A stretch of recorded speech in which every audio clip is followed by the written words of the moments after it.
अस्सलाम वालेकुम students. Welcome to easy learning. आप लोगों की अब तक मैं एक्सरसाइज 21.1 से लेकर 21.3 तक ये तीन एक्सरसाइज में डिस्कस कर चुका हूँ।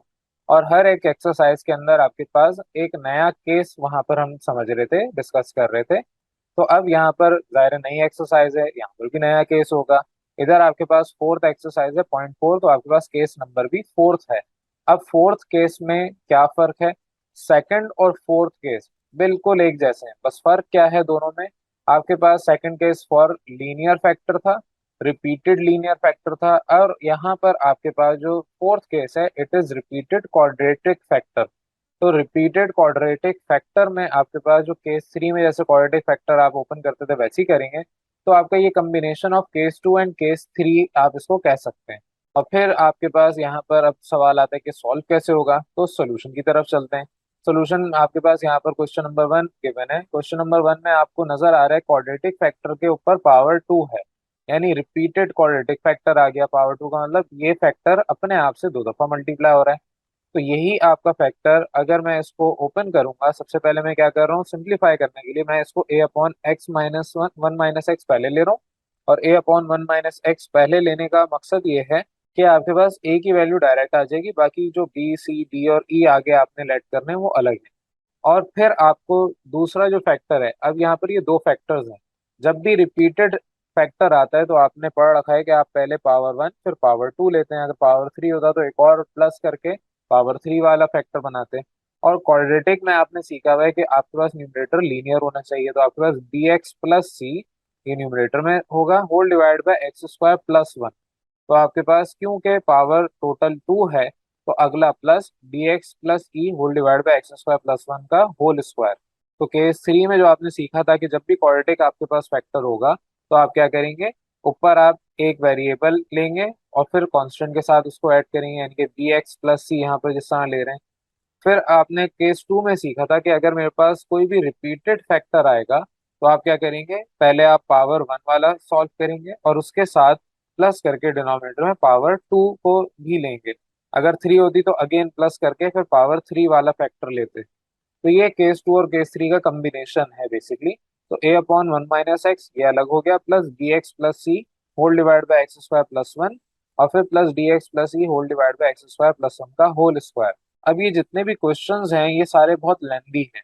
ये आपका लेक्चर थोड़ा लेंदी हो सकता है, लेकिन कोशिश करूंगा इसको कंसाइज रखूं क्योंकि आपके बोर्ड के पॉइंट ऑफ व्यू से इतना इंपॉर्टेंट नहीं है। आपके कॉन्सेप्चुअली टॉपिक क्लियर होना चाहिए। कल को आप जब इसको दोबारा पढ़ने बैठेंगे यूनिवर्सिटी लेवल पे जब आप जाएंगे तो आपको ये बहुत ज्यादा इस्तेमाल करना होगा। तो बाद में आपके पास ये लेक्चर्स क्योंकि अब ये रिकॉर्ड हो रहे हैं ऑनलाइन मौजूद होंगे होपफुली, तो तब तक आप अगर इसको दोबारा पढ़ना चाहें तो वापस आके पढ़ सकते हैं। तो कोशिश करूंगा कंसाइज वे में सारी सवाल करवाऊं, लेकिन कुछ आपके होमवर्क भी क्वेश्चन में दूंगा। तो बहरहाल अब अपनी इक्वेशन ए को आपने बना लिया, आपके पास इसी तरीके से लेट होगा सवाल, आपने लेट करके इक्वेशन ए को बना लिया। अब आपके पास ए बी सी डी ई पांच वैल्यूज चाहिए। आप क्या करेंगे, एलसीएम लेंगे। एलसीएम लेने पर आपको एलसीएम अब लेना आना चाहिए। यहाँ पे ऑल दो थोड़ा सा मुश्किल है, लेकिन आपको एलसीएम अगर लेना आता है तो आपको ये समझ आ जाएगा कि एलसीएम कैसे लिया हुआ है। मैं यहाँ एलसीएम नहीं सिखा रहा कैसे लेते हैं, क्योंकि एलसीएम आपको चैप्टर मेरे ख्याल से नाइन्थ क्लास के अंदर चैप्टर थ्री फोर या फाइव ऐसी किन्हीं किसी चैप्टर्स के अंदर हमने सीखा था। चैप्टर फाइव में मुझे याद पड़ा हमने प्रॉपर इस तरह की एक्सप्रेशंस का एलसीएम लेना सीखा हुआ है। तो बहरहाल आपके पास ये एलसीएम आना चाहिए। चैप्टर फाइव मैंने शुरू में कहा था इस चैप्टर को पढ़ाने से पहले कि नाइन क्लास का चैप्टर फाइव आपको आना चाहिए। नहीं आपने पढ़ा तो कोशिश करें जाके पढ़ लें, और अगर इतना वक्त नहीं है दोबारा से पढ़ने का या आपकी नीयत नहीं है दोबारा पढ़ने की तो फिर यहाँ पर तवज्जो से आपको सीखना है। लेकिन एलसीएम कैसे आएगी ये बिल्कुल अभी डिस्कस नहीं हो सकता, क्योंकि एलसीएम ये वाले पूरे सवालात बड़े बड़े आपने चैप्टर फाइव में नाइन्थ क्लास के अंदर सीखे हुए हैं। वरना अगर आपको ये अभी भी समझ नहीं आएगा तो आपको फिर पहले इस लेक्चर को छोड़ के एलसीएम का एक लेक्चर है वो समझना पड़ेगा डिटेल पूरी, वहां से आपको कॉन्सेप्ट क्लियर हो जाएगा। तो आप यहाँ पर आके इसको अंडरस्टैंड कर सकते हैं, दोबारा समझ सकते हैं। चलें अब आगे चलते हैं। आपके पास एलसीएम लेने पर डिनोमिनेटर में जो भी वैल्यू आई उससे बोथ साइड मल्टीप्लाई कर दें ताकि वो कैंसिल आउट हो जाए, और फिर आपकी इक्वेशन वन आ जाएगी। अब जो इक्वेशन वन आई है ये आपके पास, अब अगर मुझे ए की वैल्यू चाहिए लेट सपोज, तो बी सी डी ई सब जीरो करना पड़ेगा। सब जीरो करने के लिए क्या करूंगा, मैं एक्स की जगह वन पुट कर दूंगा, तो मेरे पास बी और सी और इसी तरीके से डी और ई ये चारों जीरो हो जाएंगे। क्योंकि इनके पास वन माइनस एक्स मल्टीप्लाई हो रहा है दोनों के साथ, तो वन माइनस एक्स जब एक्स की जगह वन पुट करूंगा, वन माइनस वन जीरो हो जाएगा, आपके पास ए का आंसर आ जाएगा। लेकिन अगर ए जीरो करना है तो वो पॉसिबल नहीं है। आपको बी जीरो करना है, सी चाहिए, वो भी पॉसिबल नहीं है। उसके लिए आपको अपनी इक्वेशन वन को इक्वेशन टू में कन्वर्ट करना पड़ेगा।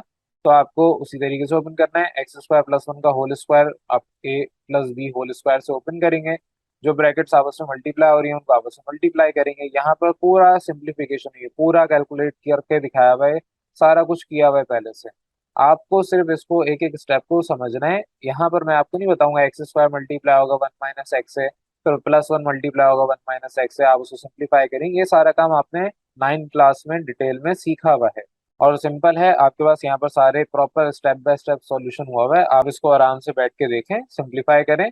यहाँ पर आपके पास जब सिंप्लीफाई करेंगे तो आपके एक्स स्क्वायर तो लेफ्ट साइड पे एक ही वेरिएबल है, लेकिन जब आप इसे सिंप्लीफाई करेंगे, रीअरेंज करेंगे, आपके पास यहाँ पर आफ्टर रीअरेंजिंग एक्स की पावर फोर वाले अलग हो गए, एक्स की पावर क्यूब वाले अलग हो गए, एक्स स्क्वायर एक्स ये सारे अलग हो गए और कॉन्स्टेंट अलग हो गए।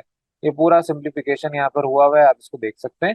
तो बहरहाल ये आपके पास वैसे ही पेन चेक हो रहा होता है तो पेन जब नहीं लिख रहा होता ये हरकतें हो जाती हैं। तो बहरहाल इसके ऊपर फोकस नहीं करना है।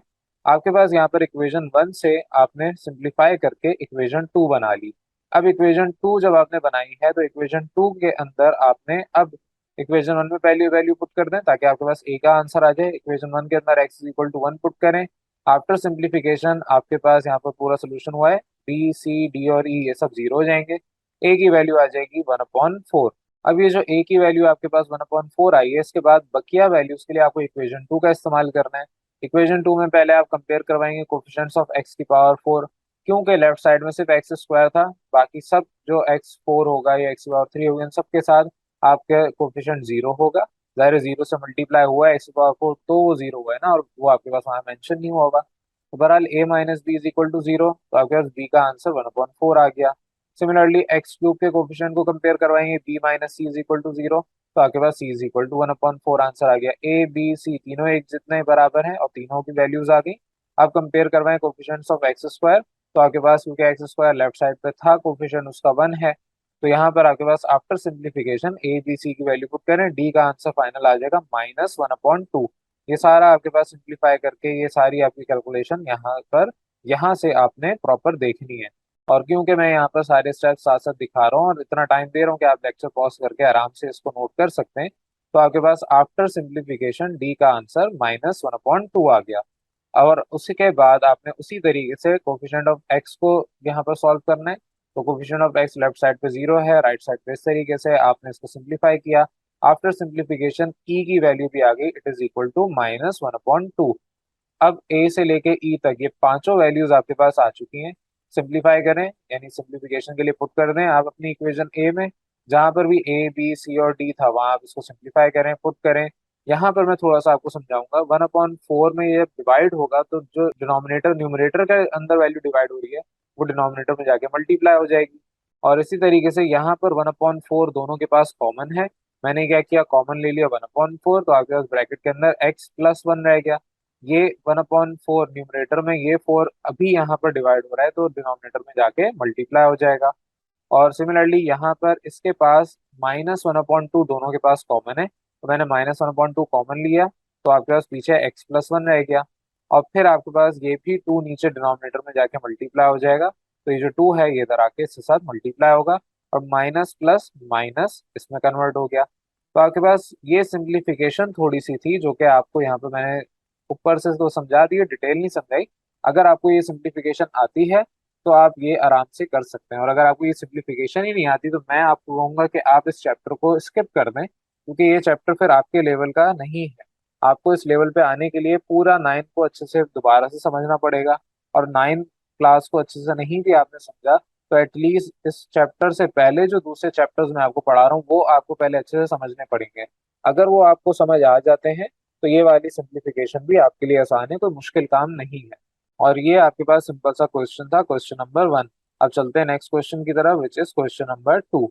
अब क्वेश्चन नंबर टू के अंदर आपके पास यहाँ पर जो वैल्यूज गिवन है, ये आपका सवाल गिवन है, इसके अंदर आपको ये एक्स स्क्वायर तो लीनियर है, लीनियर फैक्टर है, तो A upon X plus B upon X square इस तरीके से ओपन हो गया। रिपीटेड लीनियर फैक्टर है तो केस टू के मुताबिक ओपन हुआ। फिर आपके पास यहाँ पर एक्स स्क्वायर प्लस थ्री एक क्वाड्रेटिक फैक्टर है और इसमें भी आपके पास पावर टू है। तो यहाँ पर भी आपके पास रिपीटेड क्वाड्रेटिक फैक्टर आ गया, तो केस फोर बन गया ये। तो आपके पास एक क्वाड्रेटिक फैक्टर जो है यानी कि पावर वन आप एक्स स्क्वायर की पुट करेंगे तो आपके पास एक्स स्क्वायर प्लस थ्री की होल पावर वन आपने यहाँ पर रख के सॉल्व किया, तो C X plus D whole divide by x square plus three, plus क्योंकि अब रिपीटेड है तो E X plus F whole divide by x square plus three की होल पावर टू। ये इंतहाई लेंथी क्वेश्चन है, तो यहाँ पर आपके पास तरीके के ऊपर हम बात करें, तरीकेकार सेम है लेकिन सोल्यूशन बहुत इसका लेंथी है। मैं बिल्कुल प्रेफर नहीं करूंगा कि आप इसको प्रैक्टिस करें, प्रैक्टिस तो खैर करनी है लेकिन अगर एग्जाम में आए तो आप इसको वहां पर सॉल्व करें। प्रैक्टिस होनी चाहिए, आना चाहिए। वर्स्ट केस सिनेरियो होता है कि अगर कुछ नहीं आता हुआ या आपके पास बहुत ही बुरा पेपर आया तो एटलीस्ट ये सिंपल से क्वेश्चन है, याद रहे मैंने सिंपल वर्ड यूज किया है, आसान है, सादा है, लेंदी है लेकिन। तो लेंदी क्वेश्चन है दैट डजंट मीन कि ये मुश्किल है। बच्चों को अक्सर ये होता है कि बहुत बड़ा क्वेश्चन है, बहुत ज्यादा लिखना पड़ेगा, बिल्कुल ज्यादा लिखना पड़ेगा, लंबा बड़ा क्वेश्चन है लेकिन आसान है। अगर आपको एक दफा समझ आ गया, बेसिक कॉन्सेप्ट क्लियर है, तो ये सिंप्लीफाई करना बहुत आसान है। तो अब वापस इस पे आ जाए। बहरहाल आपके पास यहाँ पर इक्वेशन ए बन गई जिसमें आपको A B C D E F छह वैल्यूज चाहिए। पिछले सवाल में पांच वैल्यूज चाहिए थी, अब छह वैल्यूज चाहिए। यहाँ पर मैं आपको तरीका समझा रहा हूँ लेकिन यहाँ पर मैं आपको सिंप्लीफाई करना नहीं बता रहा। सिंप्लीफिकेशन अगेन आपको आनी चाहिए, अब तक इस लेवल पे आप इस काबिल होने चाहिए कि जो आपकी ये सिंपल एलसीएम लेना है, मल्टीप्लाई करके कैंसिल करना, ये सब आना चाहिए। तो बहरहाल आपके पास यहाँ पर जब इसका एलसीएम लिया जाएगा तो वही सेम वैल्यू आएगी जो आपकी लेफ्ट साइड में डिनोमिनेटर है, और फिर उसके बाद आपने multiply both side by that value करना है ताकि ये कैंसिल हो जाए। और सिंप्लीफाई करेंगे आपके पास ये इक्वेशन वन आ गई जब आपके डिनोमिनेटर आपस में कैंसिल हो गया। उस इक्वेशन वन को आपने अब रीअरेंज करना है, ओपन करना है, सिंप्लीफाई करना है, फिर रीअरेंज करना है। आपके पास यहाँ पर जितने भी वेरिएबल्स हैं, मैं इसको थोड़ा स्लो लेके चलता हूँ ताकि आप उसको पॉज करके एक दफा आराम से लिख सकें। तो जहाँ जहाँ होल स्क्वायर है वहाँ वहाँ आपने होल स्क्वायर फॉर्मूले को ओपन किया, आपके पास वहाँ पर ए प्लस बी होल स्क्वायर से ओपन होगा। फिर आपने जो बाहर वैल्यूज है उनको अंदर भेज के मल्टीप्लाई करना है। मल्टीप्लाई करने के बाद फिर आपके पास आफ्टर सिंप्लीफिकेशन यहाँ पर जो वैल्यू आएगी उसको आपने रीअरेंज करना है। रीअरेंज करने के बाद आपके पास पावर फाइव वाले एक तरफ, पावर फोर वाले एक तरफ, power three, power two, power one, और फिर एंड में कांस्टेंट, ये सब एक तरफ। और फिर उसके बाद आपके पास जो फाइनल कॉमन लेने के बाद वैल्यूज आएंगी वो आपकी इक्वेशन टू बन जाएगी। ये आपकी इक्वेशन टू है। तो इक्वेशन वन और इक्वेशन टू आपने दोनों बनाई, इक्वेशन टू का पूरा सिंप्लीफिकेशन यहाँ पर मैंने आपके सामने रख दिया है। अब यहाँ पर जब आप कंपेयर करवाएंगे तो सिर्फ एक्स स्क्वायर और एक्स के कोफिशिएंट्स कंपेयर हो सकते हैं। बाकी एक्स की पावर फाइव, एक्स की पावर फोर, एक्स की पावर थ्री, ये सारे कंपेयर करवाने पर लेफ्ट साइड में क्योंकि ये एग्जिस्ट नहीं करते इसका मतलब वो जीरो होंगे। तो बहरहाल मैं यहाँ पर डायरेक्ट कंपेयर करवा रहा हूँ from equation two. Equation one आप इस्तेमाल इधर नहीं कर सकते। क्यों नहीं कर सकते?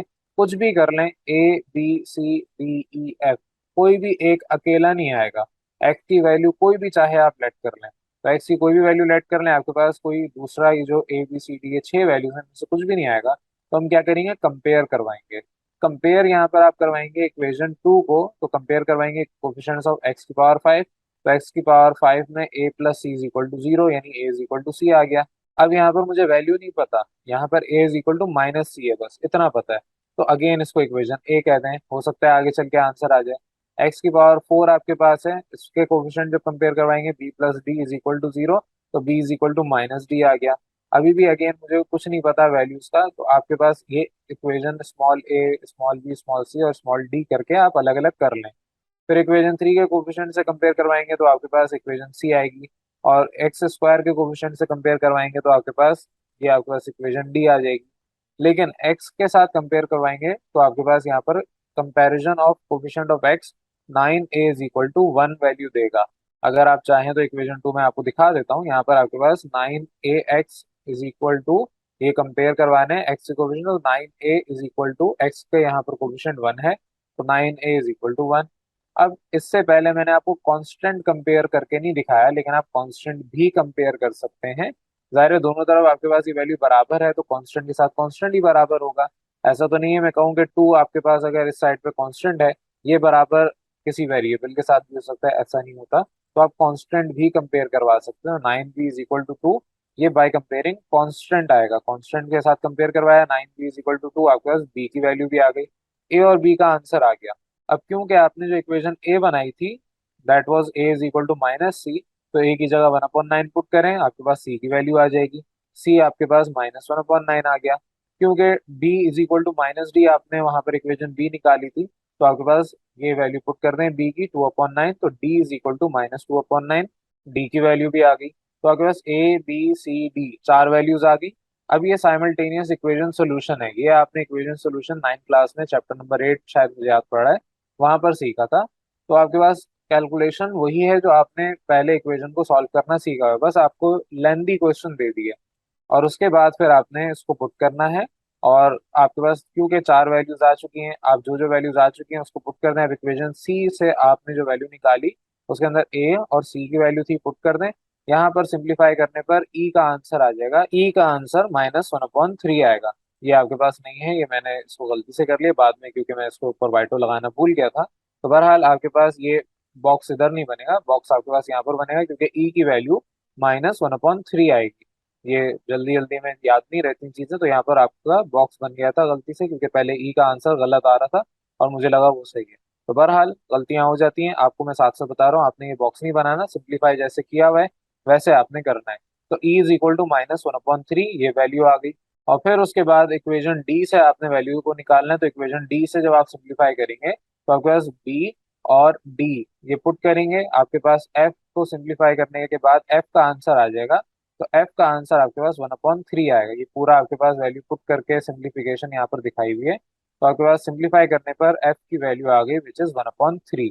अब ए से लेके एफ तक ये छह वैल्यूज आपने निकालनी, इनको आप पुट कर दें इक्वेशन ए में, जो आपकी ओरिजिनल शुरू में इक्वेशन ए बनाई थी उसे पुट करें, यहाँ पर सिंप्लीफाई करें। अब क्योंकि ये इतना एडवांस लेवल है बहुत सारे बच्चों को समझ नहीं आएगा, तो जिनको समझ नहीं आएगा उनको ये सवाल करने की जरूरत भी नहीं है, और जिनको समझ आएगा या आ रहा है उनको ये आगे प्रॉपर समझ आता रहेगा।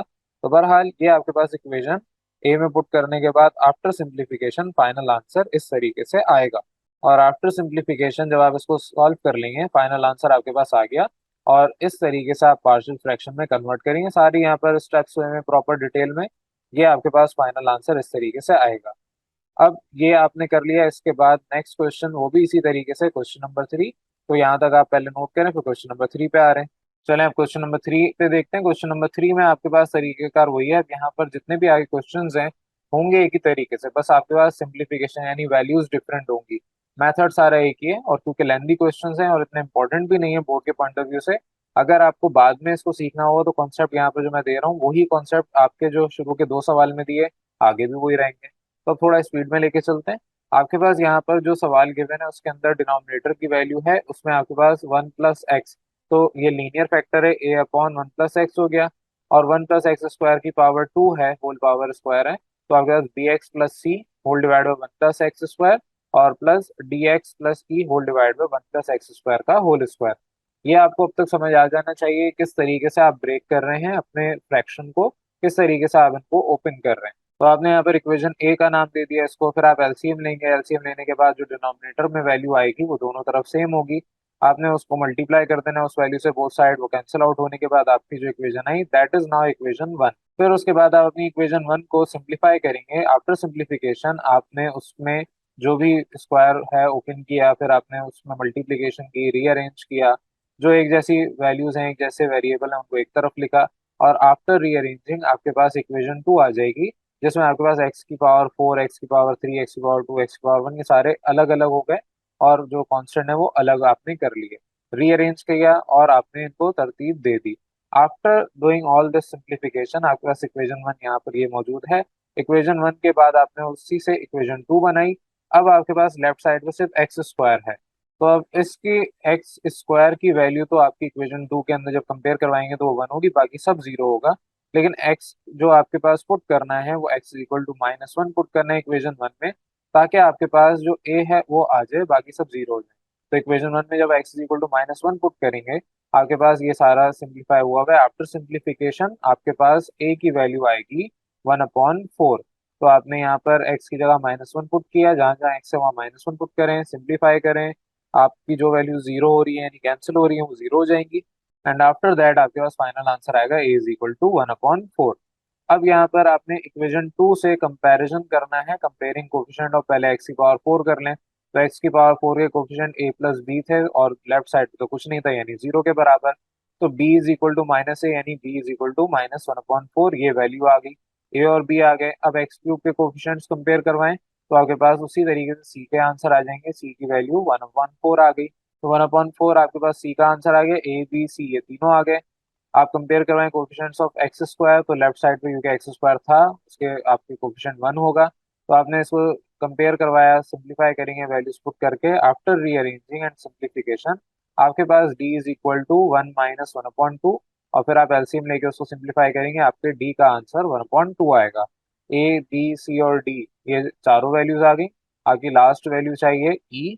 तो आपने यहाँ पर इक्वेशन जो भी आपकी टू थी उसमें कंपेयर करवाया coefficients of x, left side पे x नहीं था तो इसका मतलब वहाँ पे जीरो होगा।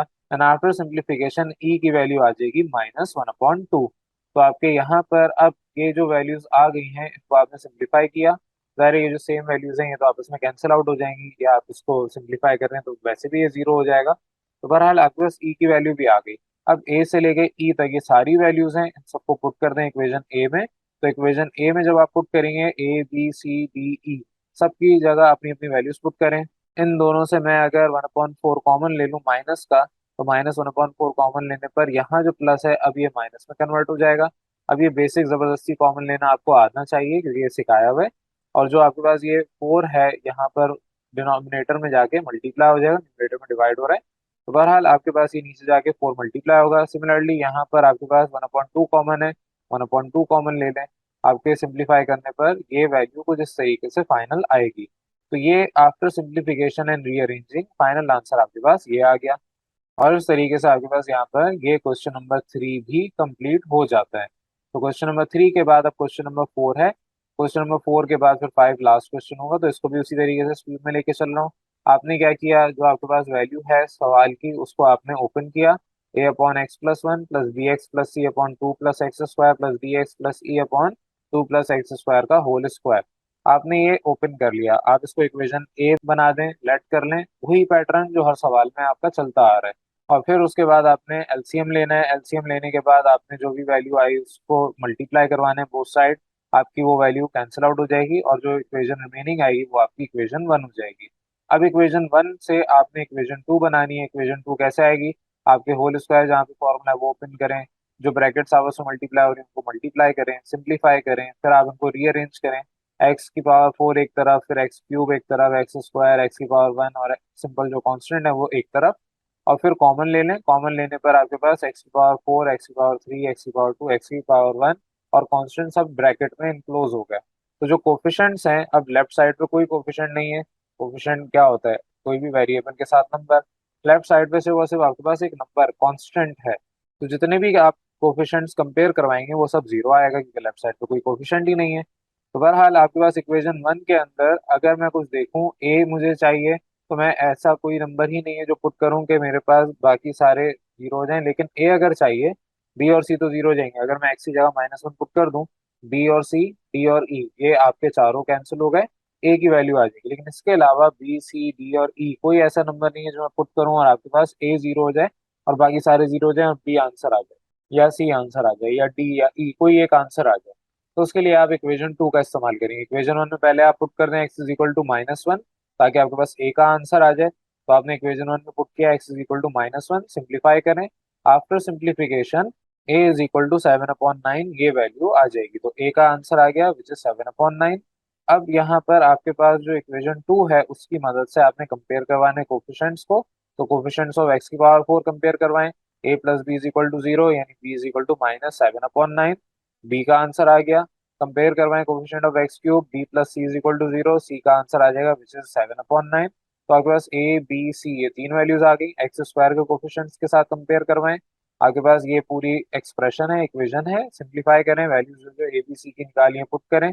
आफ्टर सिंप्लीफिकेशन ये आपके फोर्टीन अपॉन नाइन आपस में कैंसिल हो जाएंगे और D is equal to minus seven upon nine ये आंसर आ जाएगा।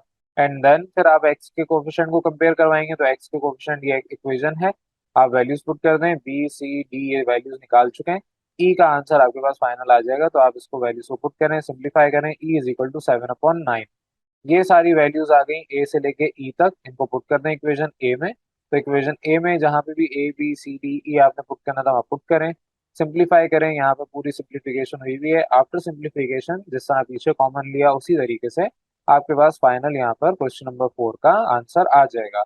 तो आपने पार्शियल फ्रैक्शन करनी थी, इस तरीके से क्वेश्चन नंबर 4 में आपने पार्शियल फ्रैक्शन कर ली।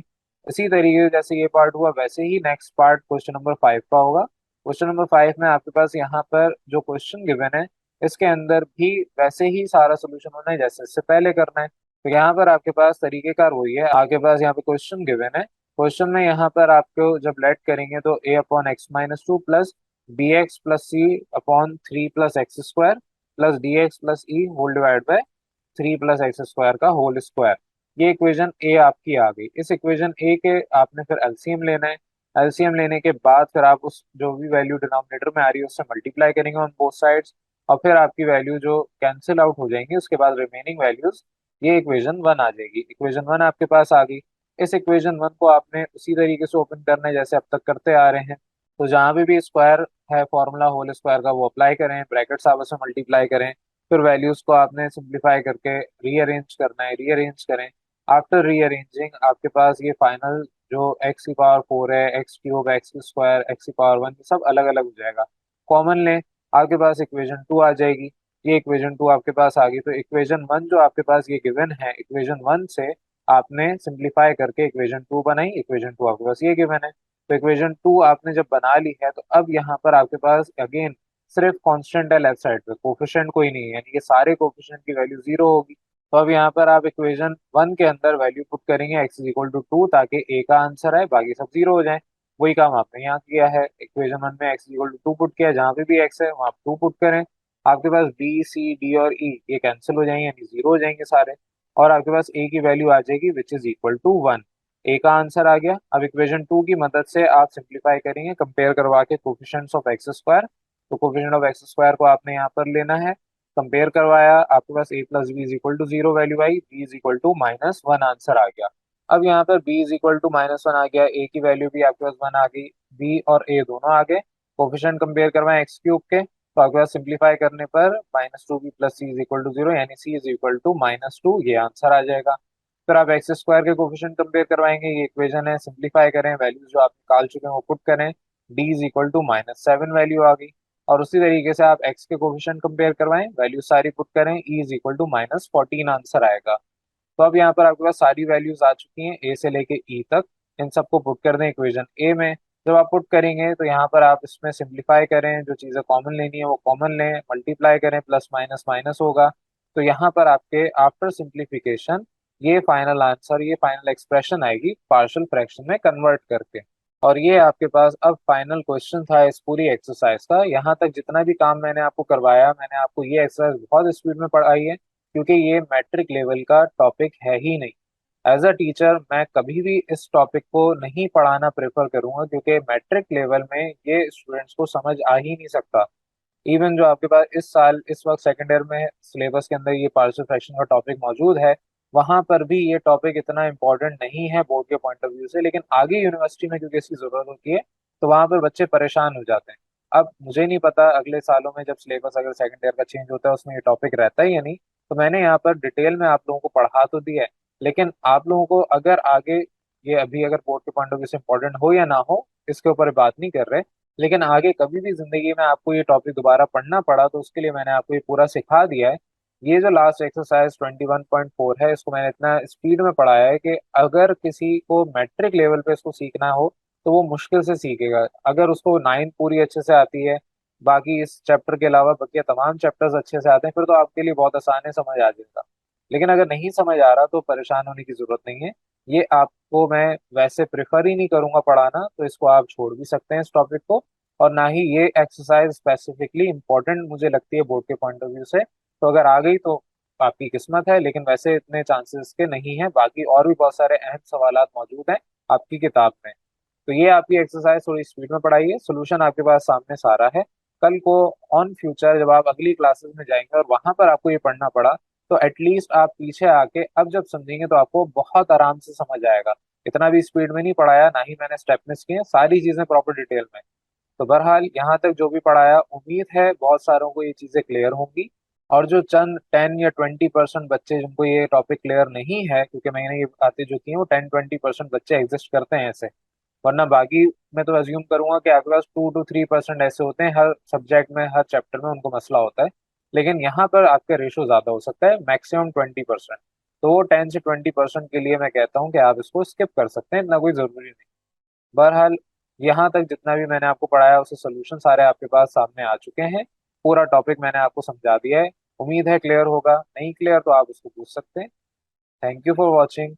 अल्लाह हाफिज।